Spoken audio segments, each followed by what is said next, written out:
কিছু এমন মা জীব যারা নিজেদের বাচ্চাকে পৃথিবীতে আনার জন্য নিজেদের জীবন দিয়ে দেয়। Number 1, octopus. একটি মা অক্টোপাস তার ডিমকে জন্ম দেওয়ার জন্য সবার প্রথম একটি সুরক্ষিত জায়গায় যায়, তারপর 20,000 থেকে শুরু করে 1 লাখ ডিমের জন্ম দেয়।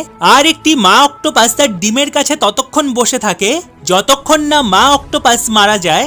নাম্বার 2, বিচ্ছু। একটি বিচ্ছুকে ভয়ঙ্কর জীব মানা হয় ঠিকই, কিন্তু এর মমতার কাছে বাকি অন্য সব জীব অনেক পিছিয়ে, কারণ মা বিচ্ছু তার ডিম থেকে বের হওয়া বাচ্চাকে তার পিঠে নিয়ে ঘুরে বেড়ায়, আর পিঠে থাকা বাচ্চাগুলো মায়ের শরীরের অঙ্গ খেয়ে তাদের পেট ভরায়, আর শেষে মা বিচ্ছু মারা যায়। নাম্বার 3, জানার আগে আপনিও যদি আপনার মাকে ভালোবেসে থাকেন তাহলে চ্যানেলটি সাবস্ক্রাইব করে ভিডিওটিতে একটি লাইক করে দিন, আর কমেন্টে আই লাভ ইউ মা অবশ্যই লিখে যাবেন। প্রজাপতি। একটি মা প্রজাপতি তার ডিমকে জন্ম দেওয়ার জন্য জলে আসতে হয়, তারপর অনেক সময় মাছ এসে মা প্রজাপতিকে খেয়ে নেয় বা মা প্রজাপতি জলে আটকে গিয়ে মারা যায়।